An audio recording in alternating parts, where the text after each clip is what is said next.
If you have PCOS, there are certain foods that are going to make your PCOS so much worse and that you're really going to want to avoid. So in this video, I'm going to talk to you about 3 foods that you absolutely should avoid if you have PCOS and how that's going to make your PCOS so much better. I'm Taryn from PCOS Diet Support, and if you have PCOS and you want to know more about it, how to manage it naturally, then I really want to encourage you to subscribe, hit that bell to get the notifications of when new videos are released. Okay, let's get on it. What are the 3 foods that you absolutely should avoid if you have PCOS? The first one that I want to talk about is, drum roll please, dairy. The problem with dairy is that dairy has something in it called IGF-1, otherwise known as insulin growth factor 1. And IGF-1 is problematic for women with PCOS for a number of reasons. The first thing is that IGF-1 basically mimics insulin in our bodies, okay? So the more IGF-1 we have, the more our body thinks we have insulin. And the problem is that our ovaries are very sensitive to insulin. Now, all women produce testosterone from their ovaries. That's very normal. Women with PCOS tend to have very sensitive ovaries, and we tend to produce way too much testosterone. And that is in response to insulin. So the more IGF-1 you have in your body, the more your body thinks you have insulin, the more testosterone is being released from the ovaries, the worse your PCOS symptoms are going to be. Now, whenever I talk to women with PCOS about dairy, I get the question, is it all forms of dairy? What about lactose-free milk? Or what about goat's milk or sheep's milk or cow's milk or any milk that you can think of, any dairy that you can think of is going to have IGF-1. So I really recommend, whether it's milk, cheese, yogurts, I really recommend that you give up dairy.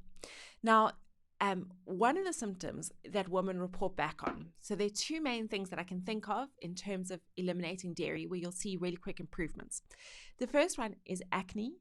If you struggle with PCOS hormonal acne, that is very often linked with high testosterone levels and dairy. So women who give up dairy normally see an improvement in about 2 weeks. Their skin starts to clear up. And the second thing is that if you feel really bloated, if you have a meal and you just feel really uncomfortable and really bloated, very often that is as a result of dairy. So the first thing that I really want to encourage you to consider eliminating is dairy. Right, on to the next one. The next one we're going to talk about is gluten. Now, I must confess that there is some controversy. I don't know if controversy is the right word, but there are some thoughts around gluten for PCOS. There is not a lot of real hard evidence around the effects of gluten on PCOS. But the problem with gluten is that it is very pro-inflammatory. What that means is that it causes inflammation in our bodies. The problem is that women with PCOS have this chronic low-grade inflammation. So if you and I were to go and have blood tests today, we would find that our inflammatory markers are already elevated. Okay, so we already have this chronic low-grade inflammation. So if you're waking up in the morning with joint pain or you're feeling puffy or uncomfortable, very often it's because of that chronic low-grade inflammation. You add gluten to the mix and it makes the inflammation even worse. Now, there is another link that we need to consider, is that inflammation is linked with insulin resistance. So the more inflamed you are, the more resistant you are to insulin, the worse your PCOS symptoms are going to be. Now, I don't recommend that you go to the gluten-free aisle and you buy all the waffles and gluten-free breads and cookies and cereals that you will find in the gluten-free aisle. Because the problem with a lot of them is that they are very highly refined. They are very processed, which means they're going to be quickly absorbed and quickly metabolized by your body, and they're going to need a lot of insulin to cover them. So I don't necessarily recommend that you go and find all gluten-free foods. I think there are a lot of amazing alternatives to gluten, and I think that it takes a little while to adjust and adapt, but it is absolutely possible to eliminate gluten. I haven't had dairy or gluten for a number of years, and I really don't miss them. You just learn to adapt. And I'm telling you that your PCOS you will just feel more comfortable in your body. Things like brain fog, which is very real with PCOS. A lot of us struggle with brain fog. Things like bloating, being overweight, having acne, having a lot of acne. All of those symptoms really will start to improve as you eliminate dairy and gluten, because you are really healing those underlying PCOS hormones. So we've spoken about dairy. We've spoken about gluten. The third one that we need to speak about is processed foods. Okay. The problem with processed foods is that it has already undergone some kind of mechanical or chemical process to break it down. So if you were to take, let's think of a good example. If you were to take an apple, and if you were to eat one whole apple, okay, you're getting a lot of fiber. You are getting some fructose or some sugar, kind of natural fruit sugar. You're getting a lot of fiber, and you're getting vitamins and minerals. So the carbohydrates in that apple. The problem is, if you then juice that apple and you drink a glass of apple juice, you are going to need significantly more insulin to cover the apple juice than you will to cover the apple, because by extracting all the juice from that apple, it is undergoing a process, and your body is going to absorb it far more quickly.